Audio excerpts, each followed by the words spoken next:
ഇന്ന് എൻ്റെ ബർത്ത്ഡേ. ഇന്ന് എന്തായാലും എൻ്റെ ഏട്ടൻ നമുക്ക് എന്തായാലും ഒരു ഗിഫ്റ്റ് വാങ്ങിത്തരും. അയ്യോ സമയം പോകുന്നില്ല. എത്രയായ സമയം? അയ്യോ 10 മണിയായല്ലോ. ഈ 12 മണിയാവാൻ എന്തായാലും വിഷ് ചെയ്യുകയും ചെയ്യും. നമുക്ക് എന്തായാലും ഒരു ഗിഫ്റ്റും കിട്ടും. എന്ത് ഗിഫ്റ്റായിരിക്കും? ഭയങ്കര എക്സൈറ്റ്മെൻറ്റ്. ഇത് ചെയ്യാനായിട്ട് നോക്കാം നമുക്ക് എന്ത് ഗിഫ്റ്റാണ് കിട്ടുക. ഞാൻ മാർക്കറ്റ് പോയിട്ട് വരുന്നേ. എന്താടാ, എവിടെയാ നിനക്ക് പോണ്ടത്? ഓളും വരുന്നുണ്ടാ? ഓ, എന്നാ പോയിട്ട് വാ നിങ്ങൾ. അമ്മ ഓളും വരുന്നുണ്ട്. ഞാൻ വേഗം പോയിട്ട് മാർക്കറ്റിൽ പോയിട്ട് വേഗം വരുന്നു. അമ്മ നമ്മൾ വന്നു കേട്ടാ. ഓ, പോയിട്ട് വന്നാ മോനെ. ആ അതെയാ, നിങ്ങൾ നേരത്തെ എത്തിയാ? എന്നിട്ട് അവളെന്തേ? ഓ, പുറത്തുണ്ടാ?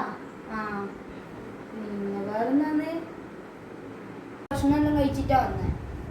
ഓ അതെയാ, ഭക്ഷണമെല്ലാം കഴിച്ചിട്ടാ വന്നേ. ഞാൻ പിന്നെ എന്തിനാ ഇത്രപ്പാട് ഭക്ഷണമൊക്കെ ഇവിടെ ഉണ്ടാക്കി വെച്ചിനി? നിങ്ങൾ രണ്ടാൾ കഴിക്കാനുണ്ടാവുമെന്ന് വിചാരിച്ചിട്ടല്ലേ ഞാൻ ഭക്ഷണം ഉണ്ടാക്കിയത്. നിങ്ങൾ ഹോട്ടലിൽ പോയിട്ടൊക്കെ കഴിച്ച് വന്നിട്ട് ഇവിടെ വന്ന് ഞാൻ ഇത്രയും കഷ്ടപ്പെട്ടിരുന്നു. ഇതൊക്കെ ആരെങ്കിലും തിന്നാനാണ്? എത്ര വേഗം നീ മാറിപ്പോയതല്ലേ. നീ പണ്ട് നീ വീട്ടിൽ നിന്നല്ലാണ്ട് ഒരു ഭക്ഷണം നീ പുറത്തുനിന്ന് കഴിക്കില്ലായിരുന്നു. ഇപ്പം എപ്പോൾ നോക്കിയാലും നീ ഹോട്ടലിനേ കഴിക്കാറുള്ളൂ. എന്താ ചെയ്യാ? ഇതാ പറയുന്നത്, പുത്തനച്ചി പുരപ്പുറം തൂകുന്നൊക്കെ. മനസ്സിലായി ഇപ്പൊ. എന്താ അമ്മ ഇങ്ങനെയല്ലോ പറയുന്നത്? ഇപ്പൊ ഒരിക്കലും മാറൂല. നടക്കുമോ?